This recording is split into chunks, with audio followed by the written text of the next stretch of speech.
오늘 하나님이 주신 말씀은 욥기 40장 1절에서 마지막 절까지를 보고 41장을 건너뛰고 42장 첫 절에서 마지막 절까지. 그래서 오늘 저녁에 이제 욥기를 끝낼 겁니다.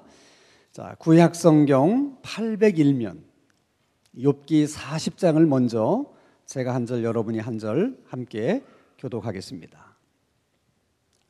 여호와께서 또 욥에게 일러 말씀하시되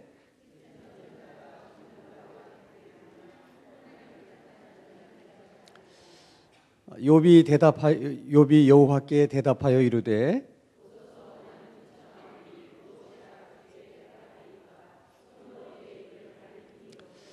내가 한번 말하였사온즉 다시는 더 대답하지 아니하겠나이다.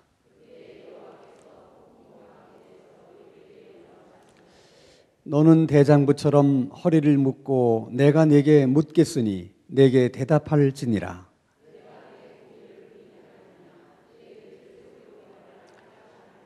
내가 하나님처럼 능력이 있느냐? 하나님처럼 천둥소리를 내겠느냐?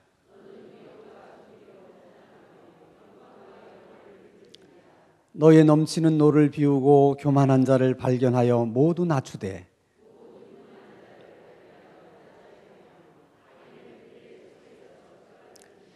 그들을 함께 진토에 묻고 그들의 얼굴을 싸서 은밀한 곳에 둘지니라.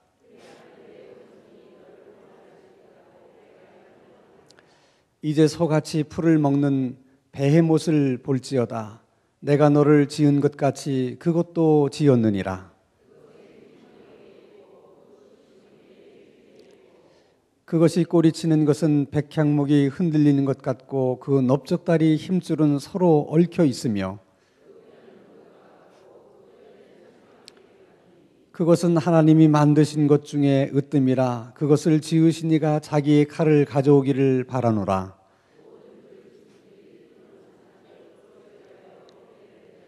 그것이 연잎 아래의 갈대 그늘에서나 늪 속에 엎드리니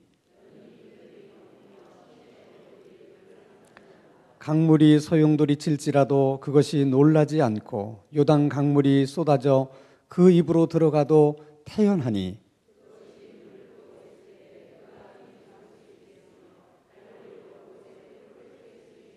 42장 1절입니다. 욥이 여호와께 대답하여 이르되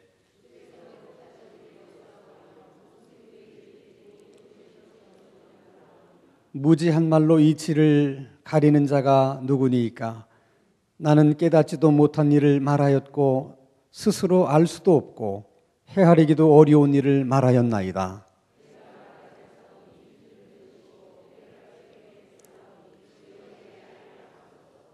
내가 주께 대하여 귀로 듣기만 하였사오나 이제는 눈으로 주를 배움나이다.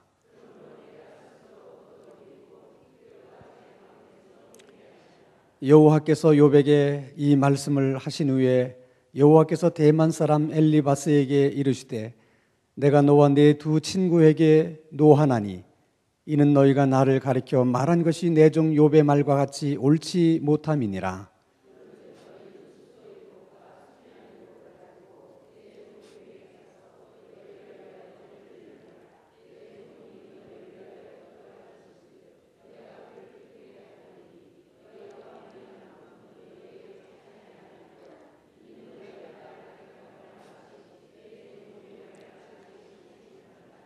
이에 대만 사람 엘리바스와 수아 사람 빌닷과 나아마 사람 소발이 가서 여호와께서 자기들에게 명령하신 대로 행하니라. 여호와께서 욥을 기쁘게 받으셨더라.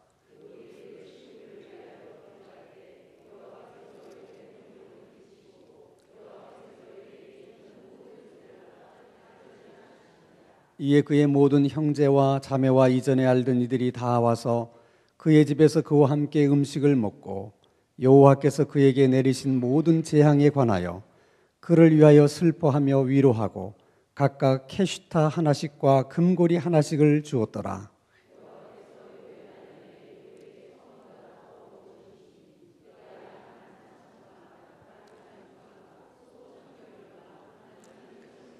또 아들 7과 딸 3을 두었으며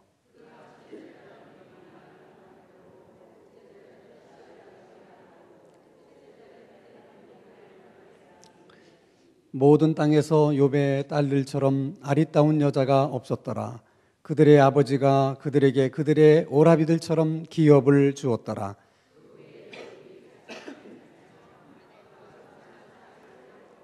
우리 17절 다 함께.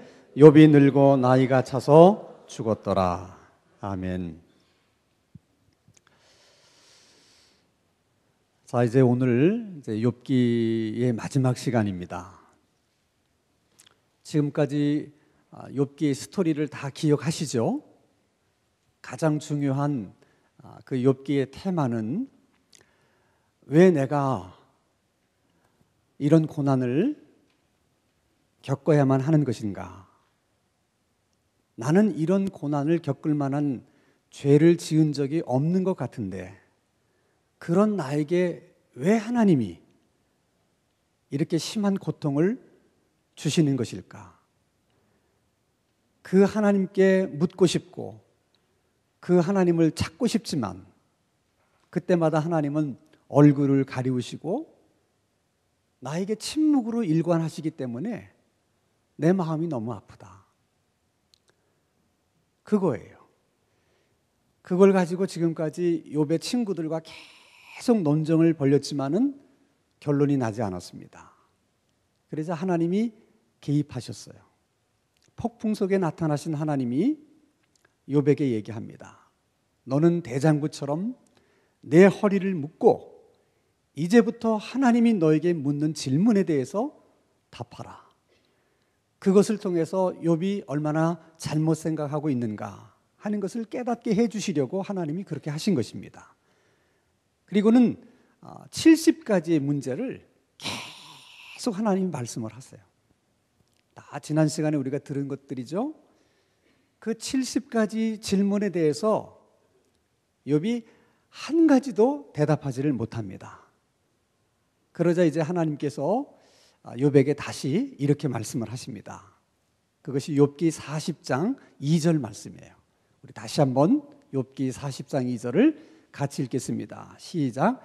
트집 잡는 자가 전능자와 다투겠느냐? 하나님을 탓하는 자는 대답할지니라. 다 좀 시적인 표현인데 쉽게 설명하면 내가 너에게 알아들을 만큼 얘기를 했는데 어떠냐? 그래도 하나님하고 누가 잘못했는지 시시비비를 지금도 네가 가리고 싶으냐 하고 하나님이 되묻는 거예요. 그랬더니 욥이 하나님께 이렇게 얘기합니다. 제가 무슨 할 말이 있겠습니까? 저는 할 말이 없습니다. 사실 여러분, 하나님이 욥에게 내가 너에게 이렇게 알아들을 수 있게끔 이렇게 이야기를 했음에도 불구하고 끝까지 누가 잘못했는지 하나님하고 따져보겠다는 거냐? 이렇게 하나님이 말씀하셨다면 보통 사람 같으면 그 자리에서 무릎을 꿇고 하나님 잘못했습니다 하고 석고대죄를 드려야 돼.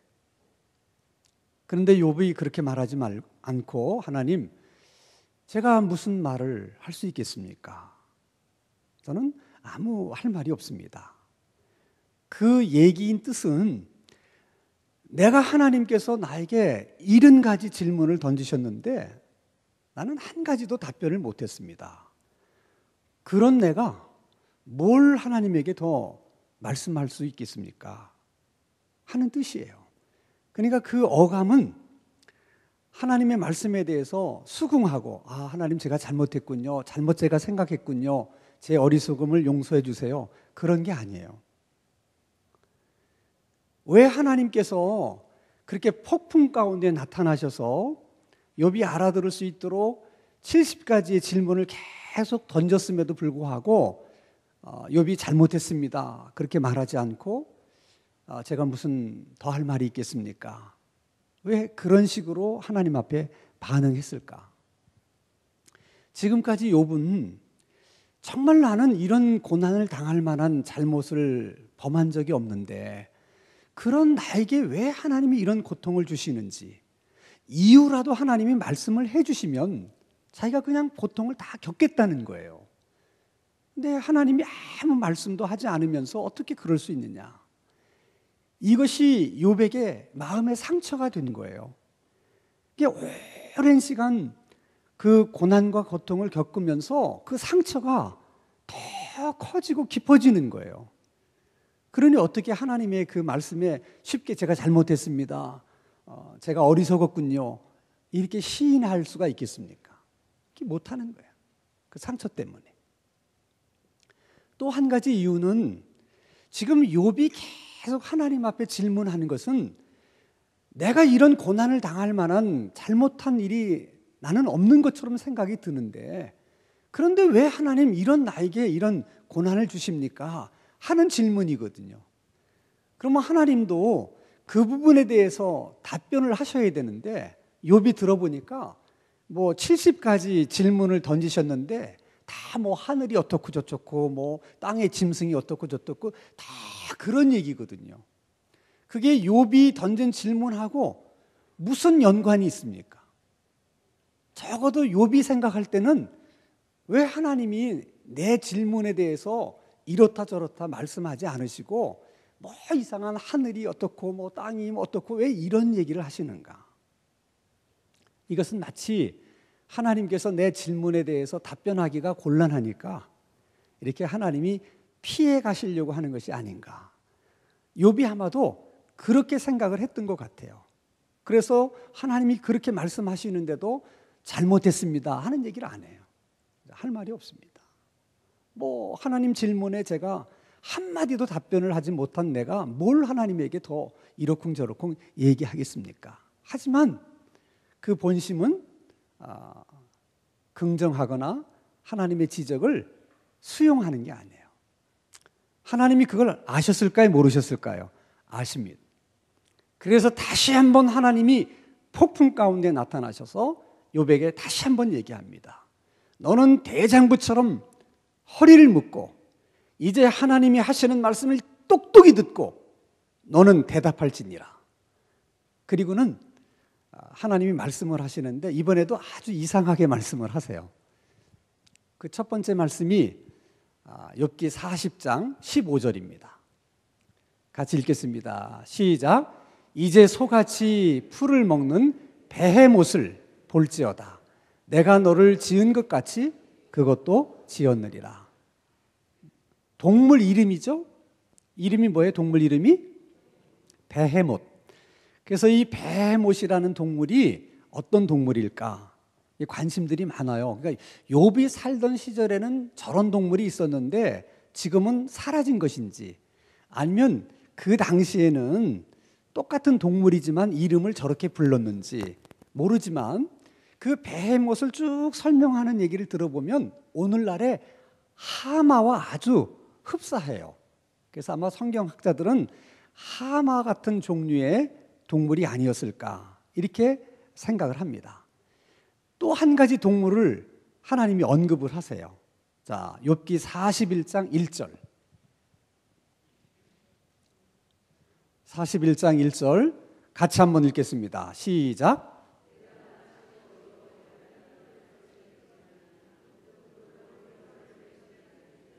거기는 또 한 마리의 동물이 나오죠. 동물의 이름은 리워야단. 그럼 도대체 이 동물은 또 어떤 동물일까 하고 쭉 41장이 리워야단의 동물에 대한 설명이에요. 그런데 그걸 다 이렇게 종합해 보면 오늘날의 악어가 아닐까 그렇게 생각을 합니다.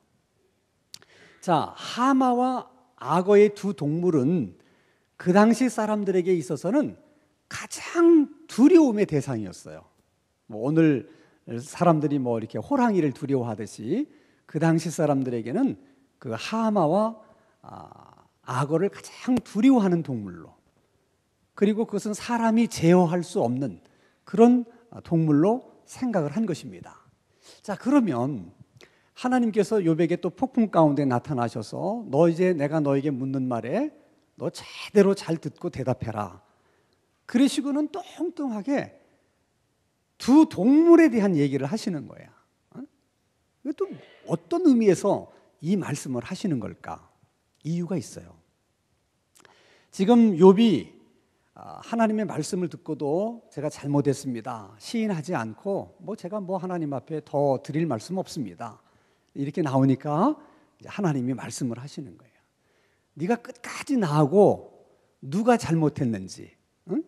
하나님이 잘못한 것인지 네가 잘못한 것인지 시시비비를 가려보겠다는 거냐. 그걸 이제 우리식으로 얘기하면 그래 네가 하나님하고 한번 맞짱 뜨겠다는 거냐, 그런 얘기예요. 좋다, 네가 하나님하고 한번 맞짱 뜨겠다면 네가 이런 사람이 되면 내가 너를 상대해 주마. 그러면서 이제 욥기 40장 14절부터 9절부터 14절까지 쭉 얘기를 해요. 한번 볼까요? 9절에서 14절. 자, 같이 한번 읽습니다. 시작. 내가 하나님처럼 능력이 있느냐? 하나님처럼 천둥 소리를 내겠느냐? 너는 위엄과 존귀로 단장하며 영광과 영화를 입을지니라. 너는 넘치는 노를 비우고 교만한 자를 발견하여 모두 낮추되 모든 교만한 자를 발견하여 낮아지게 하며 악인을 그들의 처소에서 짓밟을지니라. 그들을 함께 진토에 묻고 그들의 얼굴을 싸서 은밀한 곳에 둘지니라.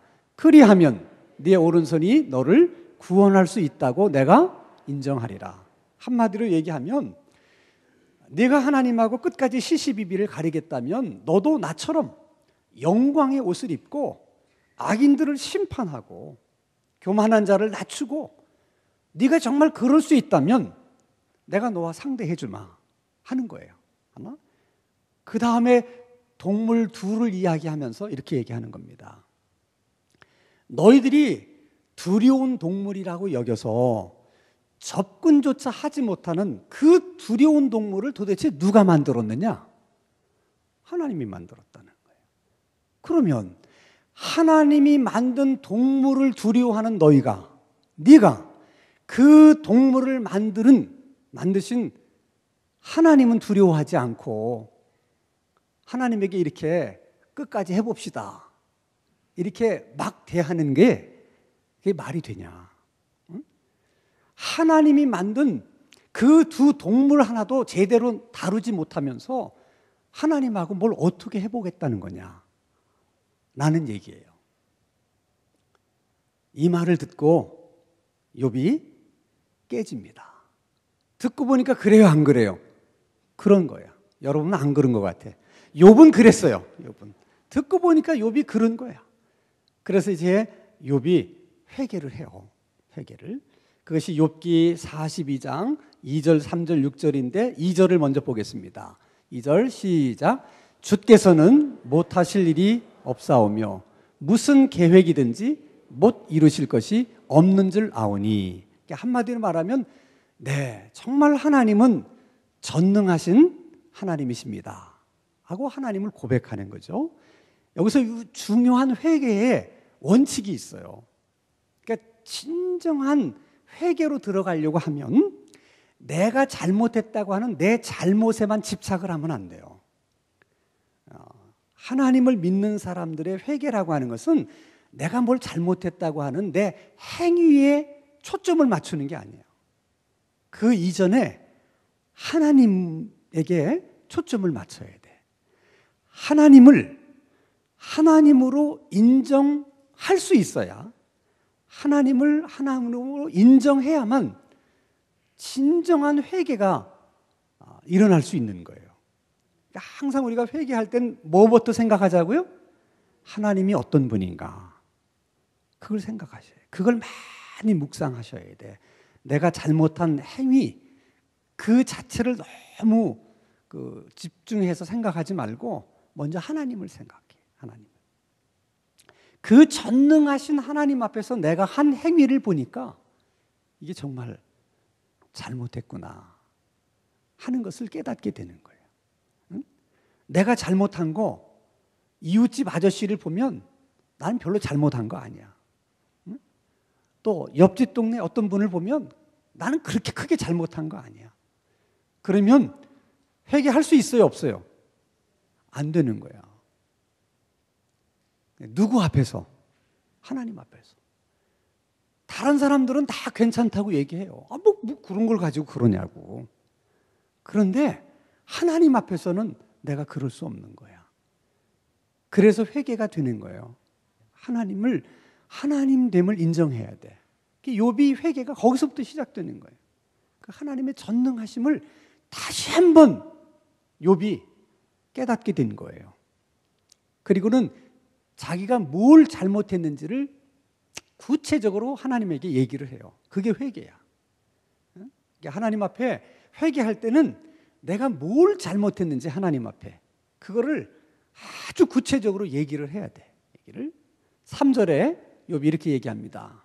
욥기 42장 3절 같이 읽습니다. 시작.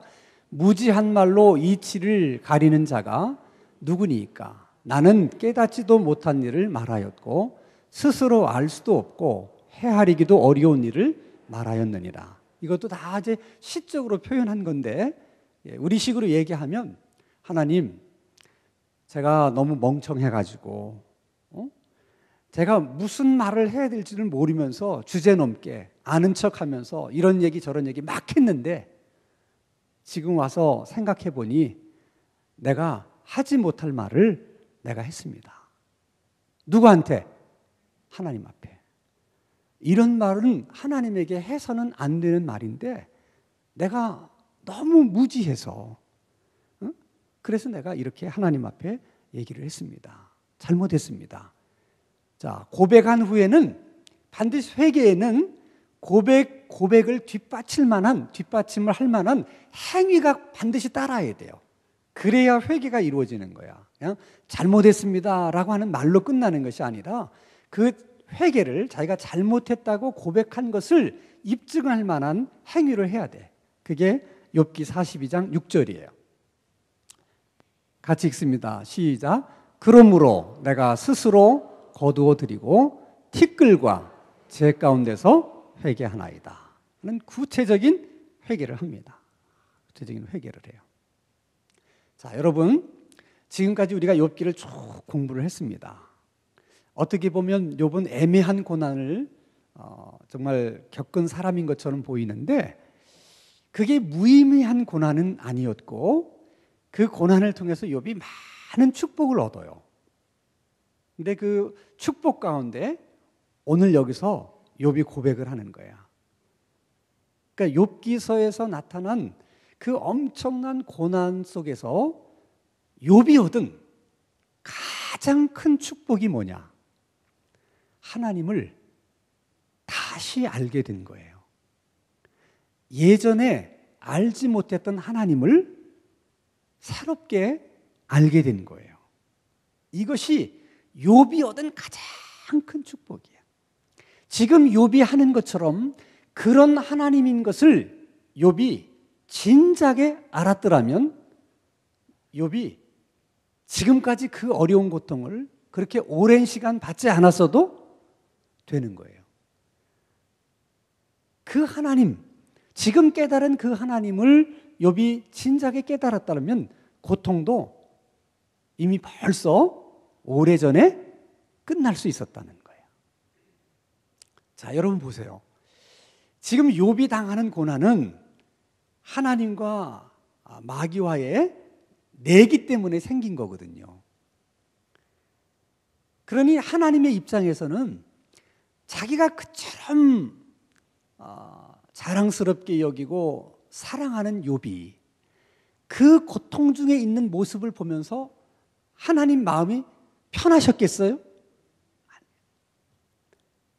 너무 하나님 마음이 아픈 거야.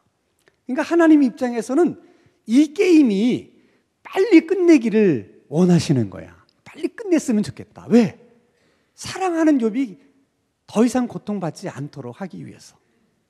그러면 아마도 하늘나라에서 이런 일이 있을 수도 있어요. 하나님이 마귀를 보고 야, 이제 그만하면 됐지 않았냐. 봐라, 욥이 저 고난 속에서도 믿음을 버리지 않고 하나님 욕하지 않고 잘하지 않았느냐. 그만하면 됐다. 여기서 끝내자. 마귀가 뭐라고 얘기했겠어요? 아닙니다, 하나님. 조금만 더 밀어붙이면 입에서 욕이 막 나올 겁니다. 지금 나올 듯 말 듯 합니다. 근데 하나님이 정말 그 상황을 보니까 이게 장담을 못 하겠는 거야. 욥이 막 흔들리는 모습 속에서. 그래서 어쩔 수 없이 지금 여기까지 끌고 온 거예요. 그러니까 여러분, 하나님을 바로 안다는 것만큼 큰 축복이 없는 거야. 응? 한번 따라서 합시다. 우리에게 있어서 가장 큰 축복은 하나님을 바로 아는 것입니다. 여러분, 잊어버리지 마세요. 욥기를 통해서 우리가 배우게 되는 것은 하나님을 바로 아는 것만큼 큰 복이 없는 거야. 자, 그래서 이제 욥에게 그렇게 말씀하신 다음에 이번에는 욥의 친구들을 하나님이 책망을 하십니다. 책망하는 이유는 하나예요. 지금까지 욥의 친구들은 계속 하나님의 뭐에 대한 얘기를 주장했느냐? 하나님은 공의로우신 하나님이시다. 그렇기 때문에 아무 잘못도 없는 너에게 이런 고난을 주시지 않는다.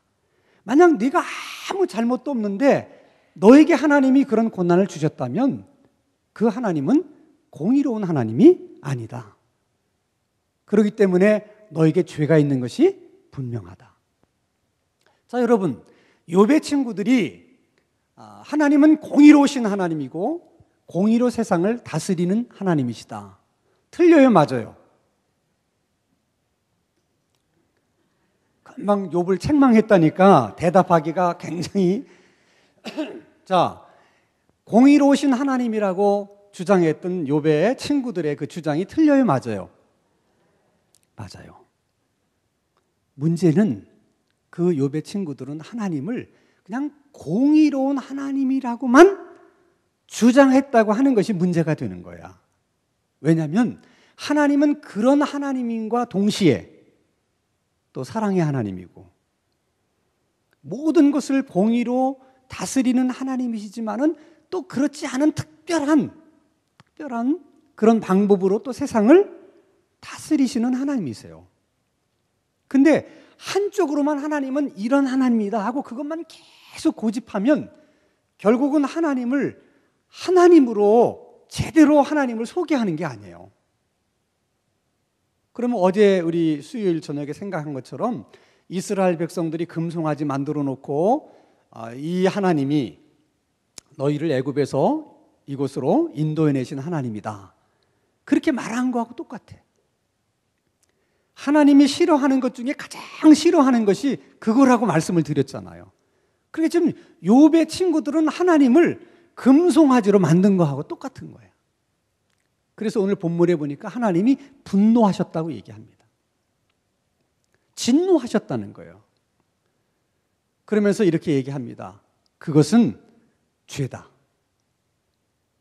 굉장히 단호하게 말씀하세요. 너희들은 하나님 앞에 죄를 지은 것이다. 그러므로 하나님 앞에 번제의 제사를 드려야 된다. 그러면서 하나님이 또 특별하게 이렇게 말씀을 하십니다. 욥기 42장 8절 같이 읽겠습니다. 시작. 그런즉 너희는 숫소 7과 순양 7을 가지고 내 종 욥에게 가서 너희를 위하여 번제를 드리라. 내 종 욥이 너희를 위하여 기도할 것인즉 내가 그를 기쁘게 받으리니 너희가 우매한 만큼 너희에게 갚지 아니하리라. 이는 너희가 나를 가리켜 말한 것이 내 종 욥이 말같이 옳지 못함이라. 너희들의 그런 이야기는 하나님 앞에 죄를 지은 것이다. 그 죄를 용서받기 위해서는 반드시 제물을 하나님 앞에 드려서 제사를 해야 된다. 근데 그것을 너희들이 하지 말고 누구에게 가라는 거예요? 욥에게 가라는 거예요, 먼저. 그럼 욥이 기도하면 그 기도는 무슨 기도겠어요? 그 욥의 친구들이 욥에게 상처를 주고 잘못한 그 모든 것을 포함해서 욥이 하나님 앞에 대신 용서해 달라고 기도하는 거예요. 그때 하나님이 욥의 기도를 들으시고 그 친구들을 어떻게 해주시겠다는 거야? 용서해 주시겠다는 거예요. 여러분, 이것이 중요한 또 하나님의 용서의 원리예요. 신약에 오면 예수님께서 마태복음 5장 24절에 너희들이 하나님의 제단 앞에 예물을 드리다가 누군가 원망 들을 만한 일이 생각나거든 예물을 그냥 두고 그 사람을 찾아가서 화해한 후에 와서 예물을 드려라. 또 마태복음 16장 19절에 보면 너희들이 땅에서 매이면 하늘에서도 매일 것이고 너희들이 땅에서 풀면 하늘에서도 풀릴 것이다. 이렇게 말씀하셨어요. 그렇게 하시는 것이 하나님이세요. 잘 들으셔야 됩니다. 그런데 우리는 땅에서 풀어야 되는 일이 내가 할 일이에요. 근데 그게 땅에서 풀려고 하다 보니까 자존심도 상하고 귀찮기도 하고 그래서 내가 땅에서 풀지 않고 직접 하나님하고 얘기를 해서 하나님하고 기도를 해서 직접 하늘에서 풀려고 하는 거야. 하나님은 분명 땅에서 풀어야 하늘에서도 풀린다고 말씀하셨는데 나는 이게 싫으니까 이렇게 하지 않고 직접 하나님하고 상대해서 이것을 풀 것이다. 또 그러면 하나님이 풀어주실 것이다. 이렇게 생각하는 거예요. 그러니까 내가 믿고 싶은 대로 믿는 거야. 그렇게 믿으면 바로 그 믿음이 하나님을 금송아지로 만드는 거예요. 근데 우리가 그런 신앙생활을 할 가능성이 너무 많은 거예요. 절대로 여러분 땅에서 풀지 않고는 하늘에서 풀리지 않아요. 하나님은 그런 하나님이시라니까. 이걸 풀어야 풀어주신다는 거예요. 그렇기 때문에 여러분 신앙생활 하면서 우리들이 이제 매이기 쉬운 거가 크게 두 가지가 있어요. 하나는 관계에서 묶이는 거야. 그러니까 예수 믿는 사람들은 가장 신경을 써야 될 게 뭐냐면 관계가 묶이면 안 돼. 항상 긴장하셔야 돼.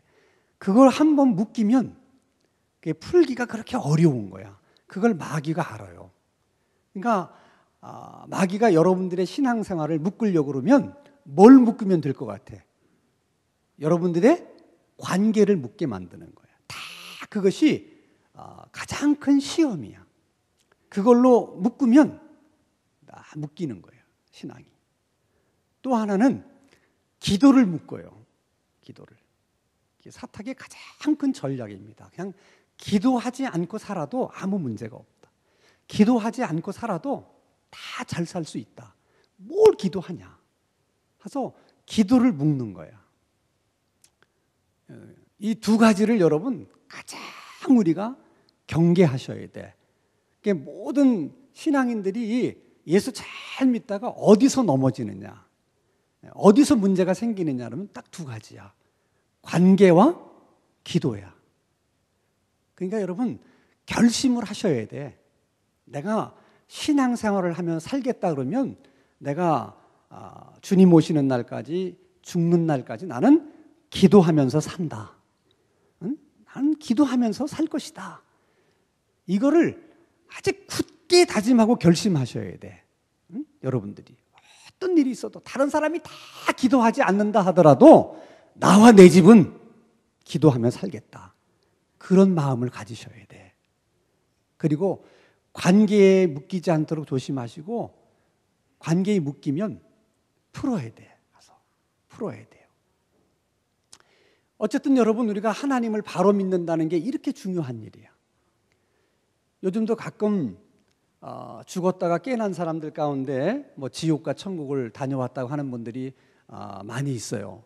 근데 이제 그분들 얘기를 들어보니까 또 얘기 중에 이런 얘기가 나와. 지옥에 가보니까 유명한 목사님들이 너무 많대. 그러면서 뭐 어떤 목사님 다 얘기하는데 우리가 다 아는 분들이야.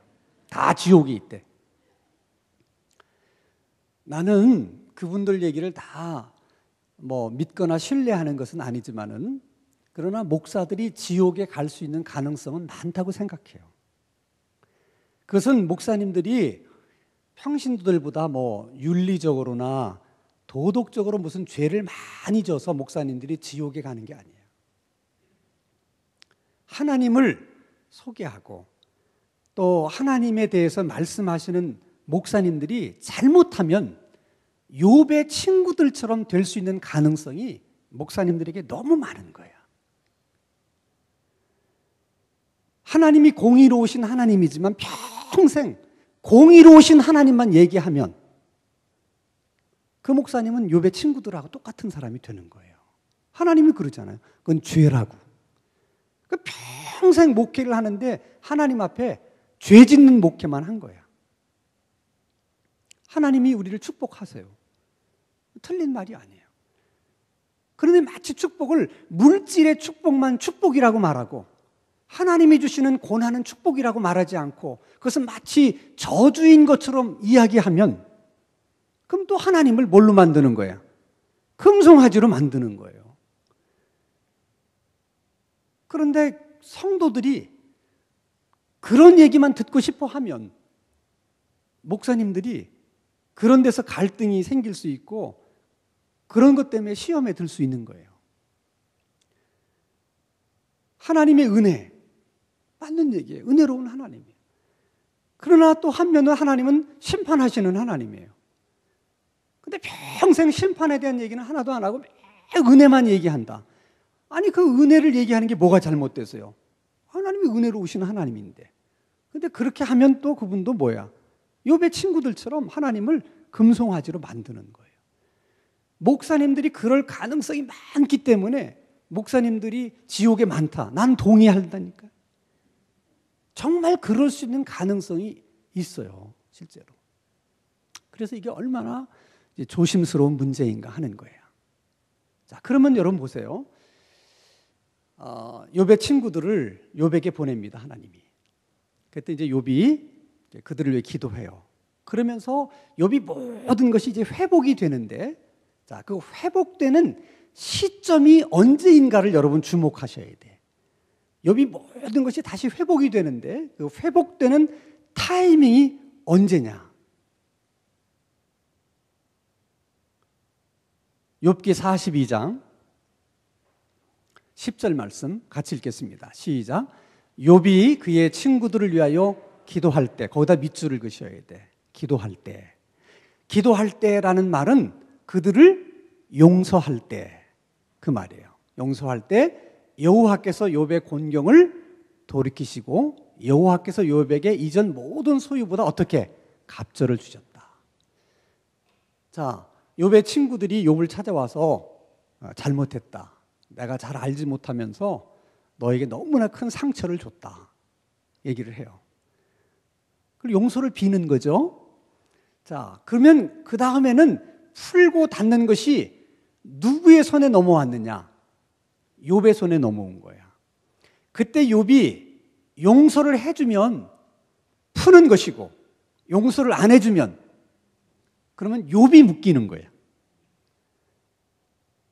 여러분 잘 들으셔야 돼. 그러니까 내가 다른 사람과의 관계가 묶였을 때 내가 잘못했으면 그걸 풀기 위해서 내가 용서를 어떻게 구해야 돼. 용서를 구하지 않으면 묶인 게 절대로 안 풀립니다. 아무리 하나님 앞에 가서 잘못했습니다 1000번을 해도 안 풀리는 거예요. 그건 반드시 잘못한 사람에게 가서 어떻게 용서를 구해야 돼. 자, 용서를 구했을 때 용서를 또 해주는 사람 입장에서는 용서를 하면 묶인 게 풀리는 것이고 안 해주면 그때부터는 누가 묶여? 그 사람이 묶이는 거예요. 근데 우리들은 누가 와서 용서를 구할 때 나에게 상처를 준 적은 언젠데 그렇게 와서 말 한마디로 그렇게 다 하려고 그러냐? 안 된다. 그래서 용서해 주는 거에 엄청 인색해요. 또 어떤 분은 그런 분도 있어. 내 눈에 흙이 들어가기까지는 용서 못한다. 이게 여러분 얼마나 무서운 얘기인 줄을 아셔야 돼. 그럼 그분은 평생 묶인 것을 풀지 못하고 세상 떠나는 거야. 그럼 죄 가운데 있는 거예요, 그게. 그러니까 우리는 나를 위해서 푸는 거야. 그 사람을 위해서 푸는 게 아니에요. 어떻게 보면 나를 위해서. 내가 용서하지 않으면 누가 묶이니까. 내가 묶이니까. 그래서 내가 용서를 해주는 거예요. 용서를 다 풀어야 돼. 지금 여러분 한국 사회의 가장 큰 문제도 이 문제예요. 결국 이게 땅에서 묶인 것이 안 풀리는 거야. 그러면 여러분 절대 우리나라가 잘 될 수가 없습니다. 원리가 그런 거예요, 여러분. 그러니까 정치권도 마찬가지야. 잘못을 했으면 잘못했다고 말하고, 잘못했다고 말하면 또 어떻게 용서를 해주고, 그래야 이게 땅에서 풀려서 하늘이 풀리게 되는 거야. 그래 욥이 딱 용서를 해주니까 땅이 풀리니까 하늘이 풀리면서 하늘문이 열리고 그 다음에 이제 복이 내려오기 시작하는데 얼마나 큰 복을 받았느냐. 욥이 욥기 42장 3절 같이 읽습니다. 12절 같이 읽습니다. 시작. 여호와께서 욥이 1년에 욥에게 처음보다 더 복을 주시니 그가 양 14,000과 낙타 6,000과 소 1,000결이와 암낙이 1,000을 두었고. 자, 처음에 욥이 가지고 있었던 것은 양이 몇 마리? 7,000마리가 몇 마리 됐어요? 14,000마리. 이럴 때는 아멘도 나와야 돼. 남의 양이라고 뭐 여러분들은 내 양이 그렇게 늘어났다고 생각해봐. 아멘이 안 나오나? 자, 양이 7,000마리였는데 몇 마리가 됐어요?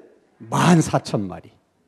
그 다음에 낙타가 3,000마리였는데 6,000마리. 아멘입니다. 소가 1,000마리였는데 몇 마리? 2,000마리 소가. 암나귀가 500이었는데 1,000마리. 어마어마해요. 그러면 하나님이 그냥 잃어버린 거 그냥 이렇게 뭐 6,000마리 잃어버렸으면 6,000마리만 되돌려 주셔도 감사한 일이잖아. 근데 왜 다 배로 주셨을까? 네? 그게 여러분 하나님 아버지의 마음이야. 그렇게 주고 싶은 거예요, 하나님이. 그러면 여러분 가축들만 그렇게 배로 준 게 아니에요. 42장 13절. 자, 또 아들 7과 딸 3을 두었다. 어떤 분들이 그러세요? 왜 다른 건 다 배로 주셨는데 아들 7, 딸 3은 그대로 주셨을까? 간단한 이유가 여러분. 전에 있던 아들 7과 딸 3은 지금 어디 있어? 천국에. 천국에 있기 때문에 2배로 주실 필요가 없어요. 다시 아들 7과 딸 3을 주면 뭐가 되는 거야? 2배가 되는 거야. 근데 양은 저 하늘나라에 있을까? 낙타는? 그러니까 여기다 2배로 주신 거야, 다. 뿐만 아니라 42장 우리 16절 시작. 그 후에 욥이 140년을 살며 아들과 손자 4대를 보았다. 몇 년을 살았다고요? 140년. 이때 욥의 나이를 70세로 추정을 해요. 그러면 수명도 더블이야. 다 그렇게 주신 거예요. 그러니까 여러분 로마서 8장 32절의 말씀처럼 우리를 위해서 자신의 아들도 아끼지 않고 내어주신 그 하나님이 아들과 함께 우리에게 모든 것을 주시지 않겠느냐. 그 마음이 지금 욥기에 그대로 나타나 있는 거야. 근데 왜 우리는 하나님이 그런 마음을 가지시고 우리에게 주고 싶어 하시는데 왜 우리는 복을 못 받는가? 많이 생각하셔야 돼요, 여러분. 어떻게 보면 우리가 평생을 살면서 우리가 하나님께 받을 복이 많아요. 근데 왜 우리가 그 복을 받지 못하느냐? 이게 단순히 뭐 봉사를 많이 안 해서, 뭐 헌금을 많이 못 드려서, 뭐 전도를 안 해서 그 이전에 묶이는 것 때문에 못 받는 거예요. 하나님이 안 주시는 게 아니라 내가 묶어 놓았기 때문에 받지를 못하는 거예요. 우리는 내가 그래서 못 받는 거를 내가 그래서 못 받는다고 생각하지 않고 마치 하나님이 복 주시는 것을 아주 인색해 하시는 분이라든지 뭐 내 팔자가 뭐 세서 그런다든지 다 그런 탓으로만 돌리는 거예요. 이게 다 여러분 마귀에게 속는 거야. 다시 한번 말씀을 드립니다. 우리가 이 땅에 사는 동안 우리가 하나님께 받을 복이 우리가 생각하는 것보다 많을 수 있습니다. 항상 그렇게 생각해야 돼. 이렇게 욥에게 모든 것을 배로 주고 싶어 하는 것이 하나님 마음이라면 여러분에게도 그렇지 않겠어요? 하나님 마음은 똑같은 거예요. 그렇기 때문에 오늘 저녁에 특별히 푸는 문제를 가지고 여러분 집중적으로 기도하십시오. 아마 여러분들이 땅에서 풀면 그 즉시 하늘에서 풀려서 욥이 받았던 그런 복을 여러분들이 받게 될 줄로 믿습니다. 욥이 이렇게 많은 축복을 받고 나니까 세상이 또 달라졌어요. 우리 욥기 42장 11절 같이 한번 읽겠습니다. 시작. 이에 그의 모든 형제와 자매와 이전에 알던 이들이 다 와서 그의 집에서 그와 함께 음식을 먹고 여호와께서 그에게 내리신 모든 재앙에 관하여 그를 위하여 슬퍼하며 위로하고 각각 캐슈테 하나씩과 금고리 하나씩을 주었더라. 자, 욥이 고난 중에 있을 때는 사람들이 욥을 향해서 손가락질을 하고 비난하고 뭐 이러쿵저러쿵 막 말하다가 욥이 딱 회복이 돼가지고 재산이 예전보다 더 많아지니까 이제는 또 사람들이 와서 뭐라고 그래. 아유, 그동안 고생 많이 했다고. 그러면서 막 선물을 이렇게 딱 안기는 거야. 그러잖아. 그게 세상 인심이야. 그러니까 여러분, 세상 인심이라는 게 그런 거구나. 이렇게 생각하고 너무나 세상 사람들의 또 세상 인심에 연연하지 말라는 거야. 응? 항상 그러려니 생각하라는 거야. 내가 좀 살만하면 막 꼬여 사람들이. 그러려니. 내가 안 되면 사람들이 다 떠나. 그러려니. 그래서 우리에게 누가 필요해? 하나님이 필요하고 예수가 필요한 거예요. 그래서 이제 욥기를 마치면서 이런 생각을 해봐요. 정말 우리도 인생을 살다 보면 내 머리로 다 이해할 수 없는 일들이 있을 수 있고 또 하나님이 다 설명하실 수 없는 일들이 있을 수 있다는 거야. 그럴 때 내가 이해되지 않아도 하나님에 대한 믿음과 신뢰를 잃어버리지 말고 좋으신 하나님이 다 나를 위한 계획이 계시겠지. 이 일 가운데도 하나님의 선한 뜻이 있으시겠지. 이렇게 믿어야지. 나는 이런 하나님 이해하지 못하겠어. 어떻게 하나님이 살아계시다면 나한테 이럴 수 있는 거야. 이렇게 말하지 말자는 거야. 여러분, 절대로 하나님 앞에서 말 조심하셔야 돼. 입 조심하셔야 돼. 이게 여러분 사사로운 일이라고 생각하면 안 돼. 다 듣고 계시는 거예요, 하나님이. 하나님이 그러잖아. 너희들이 두려워하는 그 동물을 만드신 하나님은 두려워하지 않으면서 하나님이 만든 동물을 두려워한다는 게 말이 되냐. 또 한 가지는 여러분, 고난이라고 하는 것도 축복일 수 있는데 하나님을 우리가 고난 중에서 만날 수도 있고 평안 중에서도 만날 수 있어요. 근데 다 똑같은 하나님이지만 평안 중에 만나는 하나님과 고난 중에 만나는 하나님은 달라요. 그리고 하나님이 또 필요에 따라서 어떤 사람에게는 평안 중에 만나게 해주시고 어떤 사람에게는 고난 중에 만나게 해주시는 거야. 그건 우리가 판단할 수가 없는 거야. 저분은 고난 속에 만난 하나님이 그 사람에겐 더 힘이 되고 그것이 그 사람의 소망이 될 수 있기 때문에 특별히 고난 중에 만나주시는 거야. 그리고 고난 중에 그분이 하나님을 더 잘 만날 수 있기 때문에 그때 찾아가시는 거야.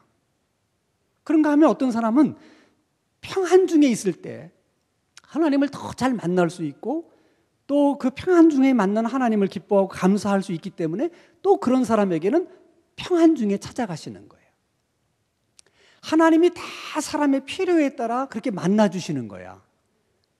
그렇기 때문에 남의 일을 너무 쉽게 판단하고 정죄하고 그렇게 상처를 주는 말을 하면 안 되는 거야. 나는 평안 중에 만났는데 너는 왜 고난 중에 만나냐. 이딴 소리 하지 말라는 거야. 그것은 하나님이 그 사람에게는 그렇게 필요해서 하나님이 하시는 일을 두고 내가 이렇쿵저렇쿵 말하면 돼, 안 돼? 안 돼. 그러니까 여러분, 하나님 앞에서도 입조심, 말조심해야 되지만 사람 앞에서도 입조심, 말조심을 해야 돼. 그래서 여러분, 예수를 믿으면서 요 입조심만 잘해도 예수 잘 믿는 거야. 정말이에요. 요 말조심 하나만 잘해도 예수 잘 믿는 사람들이야. 그리고 욥기를 이제 마무리를 하면서 사람에게 가장 큰 복이 하나님을 바로 하는 거구나. 하나님을 바로 알아야 모든 것이 해결되는구나. 이제부터는 우리 평생에 하나님을 바로 알고 싶은 욕심, 하나님을 더 많이 알게 되는 축복, 그거를 사모하세요. 그리고 또 한 가지는 내가 하나님을 잘못 믿으면 그것은 나의 문제만이 아니야. 내가 하나님을 잘못 믿으면 그 잘못 믿은 하나님을 내가 이웃에게 소개하게 되고 다른 사람에게 소개하게 되는 거야. 결과적으로는. 그 죄가 큰 거야, 여러분. 그러면 내가 하나님을 바로 잘 알아서 내가 하나님 앞에 믿음 있는 사람만 되면 그게 하나님 앞에는 엄청 큰 기쁨이야. 지금 여러분, 욥을 두고 이런 내기를 하게 되신 이유가 뭐야? 하나님이. 그 믿음 있는 욥이 너무 자랑스러워서 그 욥을 막 자랑하다가 지금 내기를 한 거잖아. 그런 것처럼 여러분, 우리가 하나님을 바로 알고 바른 믿음을 가지고 살면 그게 하나님 앞에는 큰 기쁨이야. 그래서 하나님은 그런 우리를 어떻게 하고 싶어 하신다? 자랑하고 싶어 하신다는 거야. 그 마음을 아셔야 돼. 그러니 여러분, 그보다 더 큰 축복이 어디 있어? 내가 하나님을 바로 알아서 바른 믿음을 가지고 믿음 생활하면 그런 나를 하나님이 아주 자랑스럽게 생각하셔서 막 자랑하고 싶어 하신다는 거예요. 아마 천국에서 하늘나라에서 막 천사들을 놓고 막 얘기하시는가 봐. 너 저 한국의 신당중앙교회에 있는 김 집사 잘 봤냐? 여러분, 그렇게 하나님 앞에 자랑스러운 자가 된다는 것만큼 큰 복이 어디 있겠어요? 반대로 내가 하나님을 잘 몰라서 내가 믿고 싶은 대로 믿고 내가 생각하는 대로 믿어서 잘못된 믿음 가지고 다른 사람들에게 잘못된 하나님 보여주고 잘못된 하나님 가르쳐주면 나도 망하고 저 사람도 망하고 그 죄가 얼마나 큰 거야. 그러니까 여러분, 하나님을 믿는다는 것이 어떤 면에서는 그래서 큰 책임이 있는 거야. 그러니까 여러분, 하나님 제대로 잘 믿으려면 기도하지 않고 어떻게 하나님을 잘 믿을 수 있겠어? 그래, 안 그래? 그래, 여러분, 기도해야 되는 거야. 죽으나 사나 비가 오나 눈이 오나 기도해야 돼. 그래야 하나님을 바로 알 수 있고 바른 믿음 가질 수 있는 거야. 오늘 수요일 저녁 나온 여러분 한 사람 한 사람, 그리고 여러분의 자녀들이 다 그런 사람 되기를 바라고, 우리 신당중앙교회가 정말 건강한 신앙을 가지고 정말 바른 하나님을 많은 이웃들에게 소개할 수 있는 그런 사명 감당할 수 있는 우리 교회 될 수 있기를 주님의 이름으로 축원합니다. 자, 우리 기도 구호 제창을 하고 또 우리 함께 기도하겠습니다. 예, 목사님들 다 나오시고 앞으로.